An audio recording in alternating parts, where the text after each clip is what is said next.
Hello everyone, let us continue the video lecture on the new topic which is mass transfer.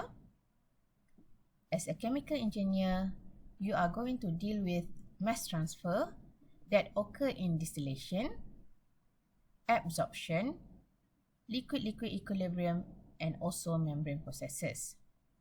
There are two mechanisms for mass transfer to occur. The first one is molecular diffusion. Molecular diffusion is a slower process when we compare to another mechanisms of mass transfer, which is the convective one. The rate of this mass transfer can be defined as driving force over resistance, and this basic rate actually you have seen similar to heat transfer. But of course, the driving force for heat transfer is temperature difference, and for mass transfer, the driving force is concentration gradient. It is given in mole per meter cube or mole per liter. The mass transfer direction is from high to low concentration.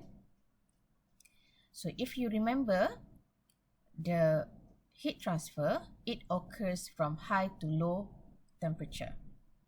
Okay, so that means the concentration or the temperature is going to decrease in the direction of heat or mass transfer.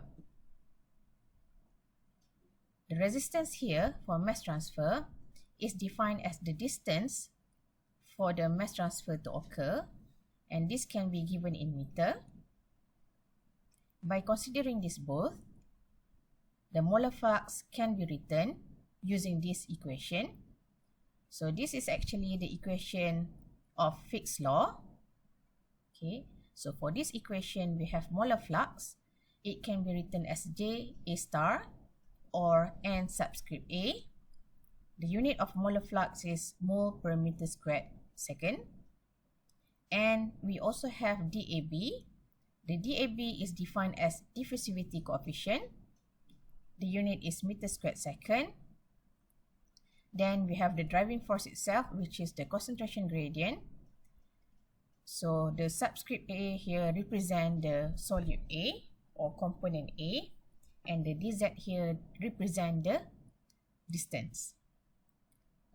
Okay, there is also negative sign because, as I mentioned, the concentration is going to decrease in the direction of mass transfer. Right.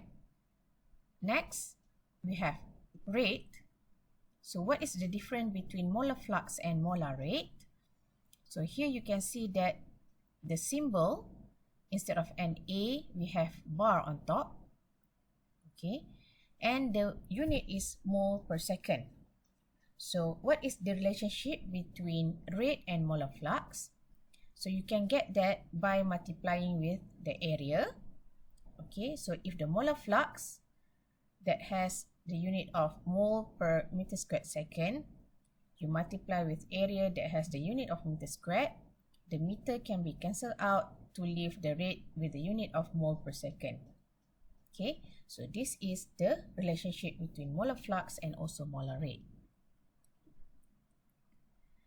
So for this video, I'm going to talk about the mechanism of mass transfer that occur via molecular diffusion.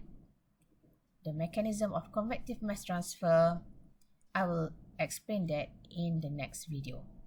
Okay, so you see here we also have the molar flux, but the equation is slightly different, and we will see that after a series of explanation on molecular diffusion.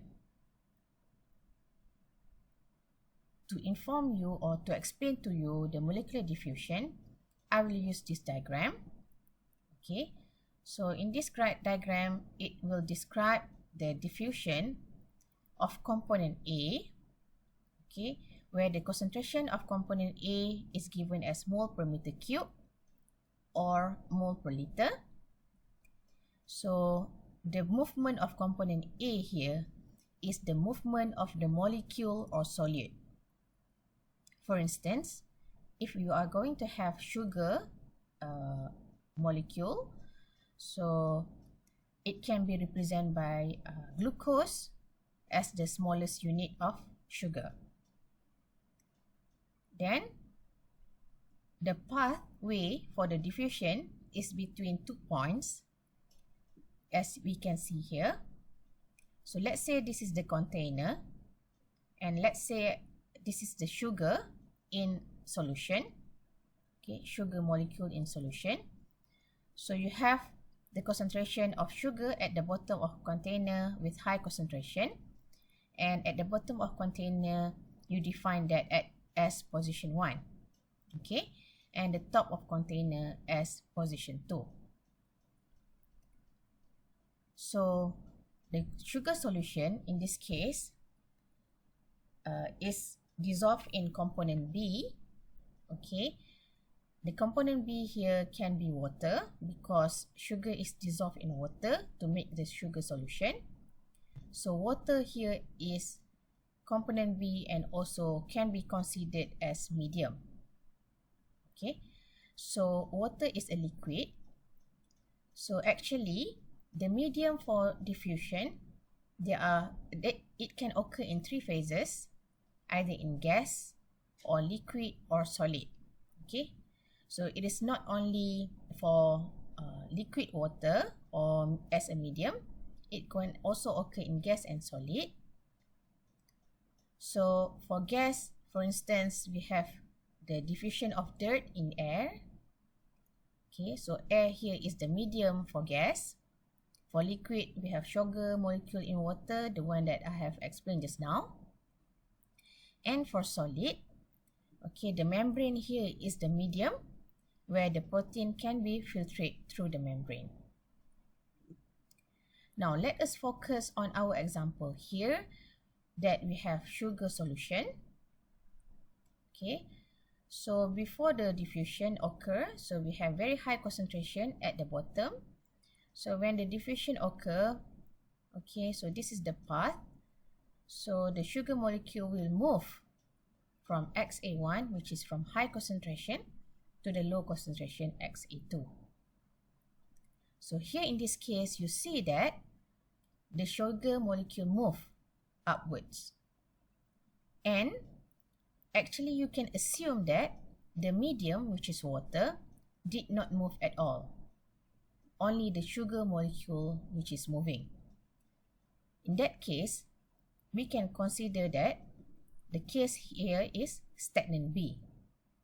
Stagnant B means only molecule A or component A is moving for the diffusion and component B is stagnant and non-diffusing. For case number 2, we can have equimolar counter diffusion. The short form is EMCD, which I will explain in a short while. Before I explain on EMCD, so let's have a look into some fundamental. So we have Ca for concentration of A, we have Xa for mole fraction of A. So mole fraction of A can be defined as mole of A per total mole. So for binary mixture, where we have only component A and B, the mole fraction of A is mole of A divided by mole of A plus mole of B. Okay, then we have partial pressure. The relationship is partial pressure of A is equals to mole fraction of A multiplied with total pressure. Then we have ideal gas law, PV equals to nRT. This is not new to you. So I have colored it in blue and also green so that you can see when we rearrange the equation. So if we take the V to this side and the RT to the left side, we are going to have this equation that gives us the definition of total concentration. Okay, so as you can see, the unit here is compatible with this one because N here is mole and V here is meter cube or liter. Okay. If you want to consider for concentration of component A, then you can insert the subscript A to the concentration. So if you insert the concentration of the subscript of A into the concentration, that means the mole here is not going to be the total mole, but the mole of only component A, and the partial pressure here is also will be presenting the partial pressure of A.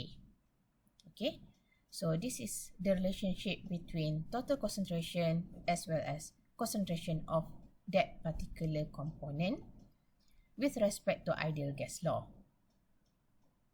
Okay, and from this relationship, there is also the definition of mole fraction, not only in terms of mole divided by total mole, but you can have the partial pressure divided by the total pressure.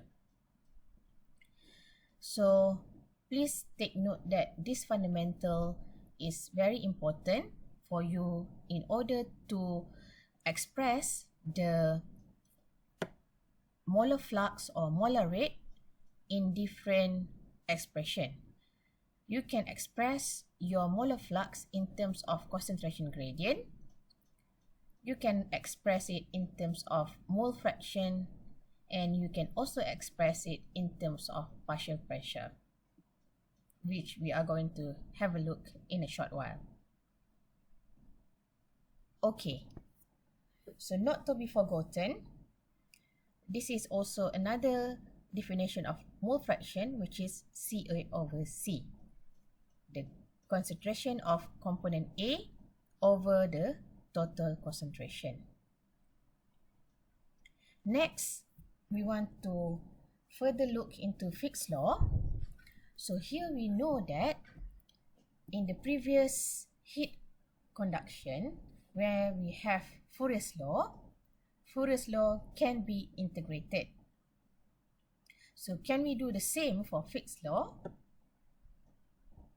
So take the equation for Fick's law that I have introduced in the beginning. So it is in the differentiation form.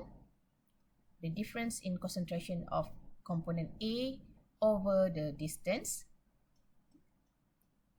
So here, what we can do is actually, as I mentioned, we want to take the information from the fundamental just now, because we can express the concentration in terms of molar fraction. Okay, so what is the relationship? So when we multiply the total concentration with the mole fraction of component A, this is actually equivalent to the concentration of that component A. Okay, so since this is in the differentiation form, and we know that the total concentration is going to be constant, we can factor that out. Then we take this relationship to be inserted into the Fick's law equation to get this equation. Okay, so the constant, we factor that out, and we need to maintain the DAB and also the negative sign. So now the dCA can be converted into dXA because we have the C over here. So from here, this equation of Fick's law actually is only applicable when the diffusion of the whole fluid is not moving. Okay, so as you can see the example of sugar solution just now, at least the component A, which is the molecule of sugar, move from point 1 to point 2. So that means this Fick's law is not completely representative. So in order to make it more representative, we need to consider the molecular diffusion with convection. So how can we introduce the convection into this equation? So we can add this second term to the existing equation. So here, the second term is Ca over C with molar flux of A plus molar flux of B. Okay, so with this general equation, this is actually when we talk about the molar fraction of component A. Okay, so we can actually write this in terms of component A or any component. So let's say if you want to write for component B, okay, the constant should be kept constant. The concentration here is the constant value. The diffusivity coefficient is now, instead of diffusivity of A in B, but we take the diffusivity of B in A. The mole fraction of A, we change to the mole fraction of B. And also the concentration of A, we also change it to the concentration of B, if we want to calculate for the molar flux with respect to component B. So bear in mind, these two equations looks very familiar, and since you don't need to complicate yourself, you can just remember or memorize the first one, because you can change it accordingly if you have different component. Okay, so we always consider component A, because when we consider the component A, we know that since the concentration or since the mixture is only having component A and component B, so by using mass balance, the component B can be determined accordingly. Okay, so that means only first equation is needed for us for further derivation. So I hope by now you are ready for the derivation process. And before that, let me explain to you on the EMCD, okay, which I have the case number 2 of the molecular diffusion in gas phase. So what is the mechanism of EMCD? So first of all, I have two tanks over here, the tanks from the left side and also the tanks from the right side. So in both tanks, there are helium and also nitrogen. So the first tank is having higher concentration of helium than the second tank, and the second tank is having higher concentration of nitrogen when compared to the first tank. Okay, so what happens if I connect these two tanks together? Okay, so because of there is the difference in partial pressure, okay, so when I connect these two tanks together, what will happen is that the helium will move to the right side and the nitrogen will move to the left side. Okay, so here we know that the total pressure is 3 atm. Okay, because 0.7 plus 2.3 is 3, 0.1 plus 2.9 is 3. Okay, so when it moves, you must take into consideration that the total pressure should be also maintained at 3 atm. Okay, because the total pressure is constant, even though the transfer of molecules from left to the right or from right to the left occur. So let's have a look. So for let's say PA1, so let's say we consider helium as component A and nitrogen as component B. So at tank 1 we have PA1 and at tank 2 we have PA2. So this actually gives us the definition of Z. Okay, and when we connect these two tanks, as I mentioned, the migration of molecules occur where then helium move to the right and nitrogen move to the left. Okay, so why this migration of molecules occur? This is because, as I mentioned, the pressure, total pressure need to be maintained. So the migration can ensure that the balance of pressure on both sides take place. Okay, so this is what I have already mentioned. The difference in the position gives us the definition of Z1 and Z2, where the Z2 minus Z1 is the delta Z. Okay, so this is the picture of showing individual molecule. So it is more general one.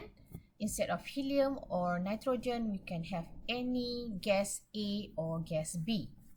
Okay, so here is rich in gas A, so that's why the molar flux is from the left to the right.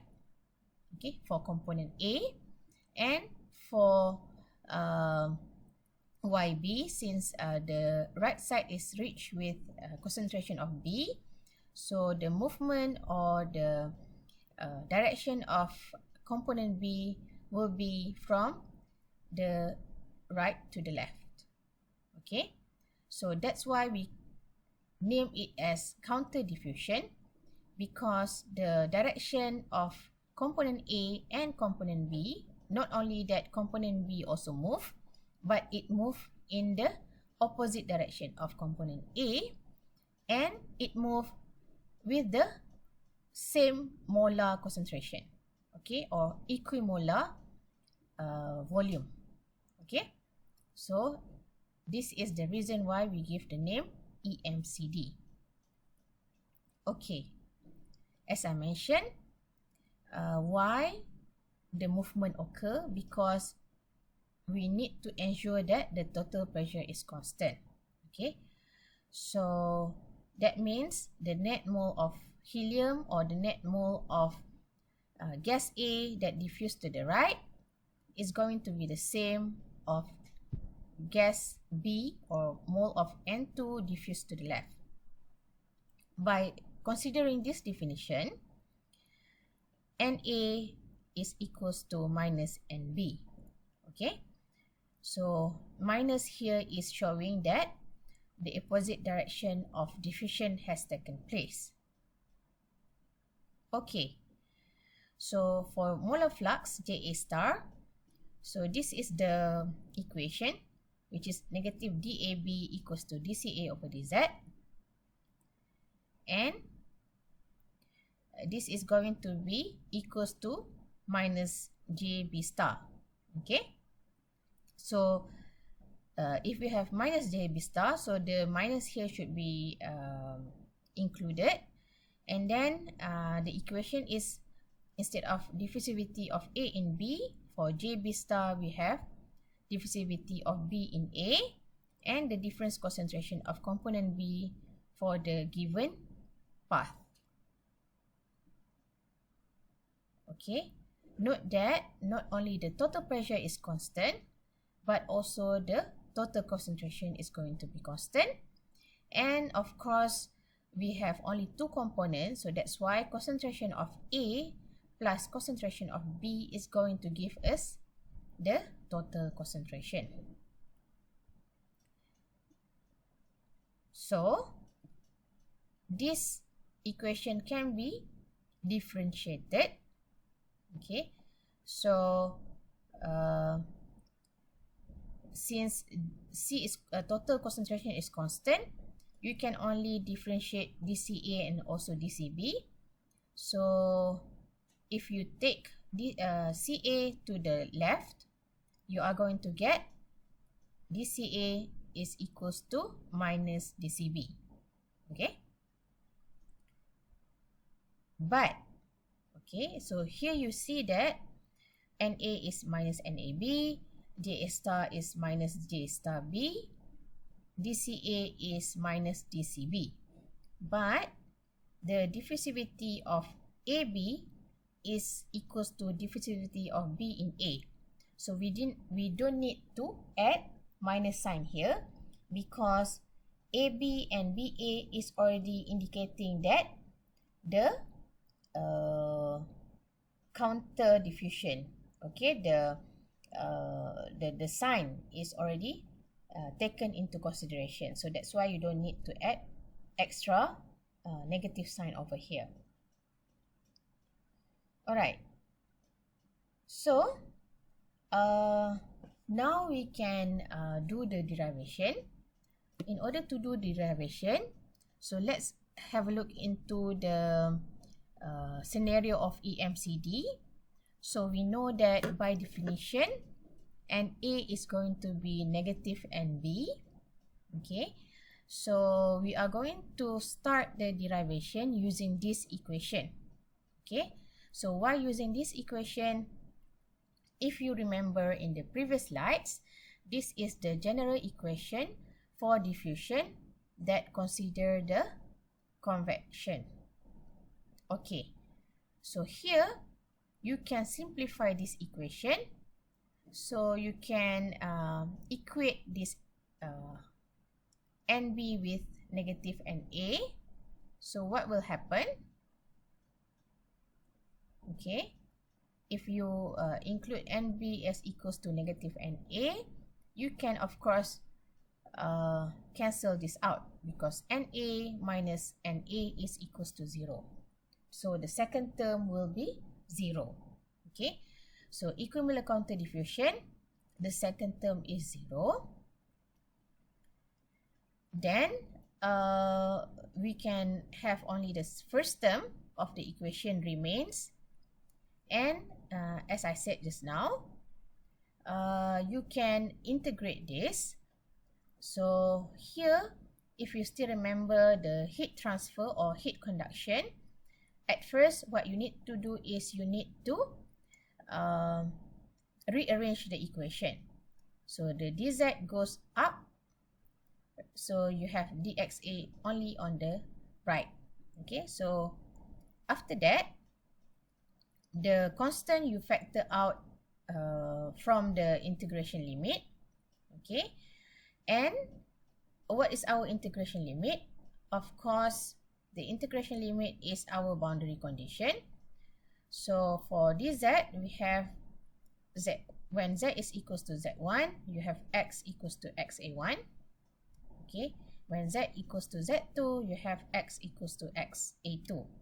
Okay, so you can replace or you can insert this boundary condition for the integration or for our integration limit.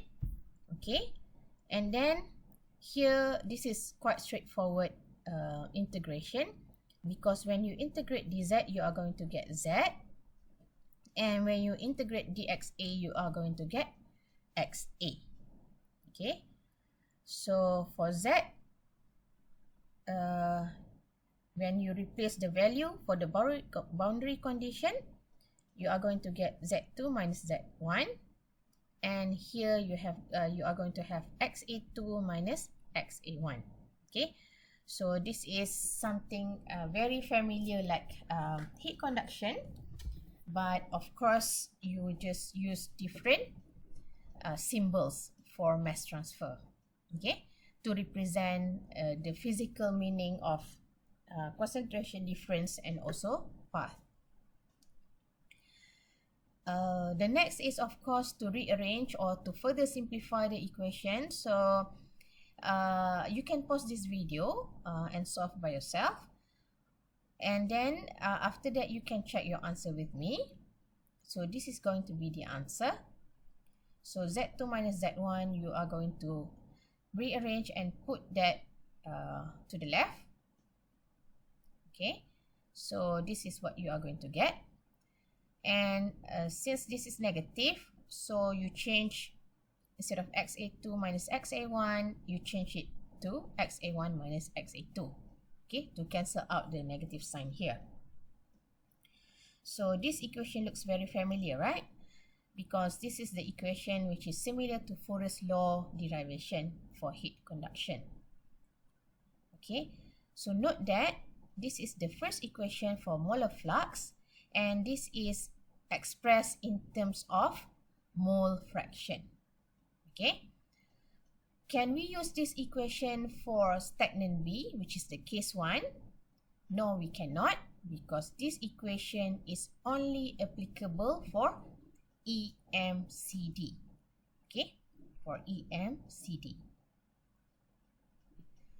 Now, as I mentioned, we can also express this equation in terms of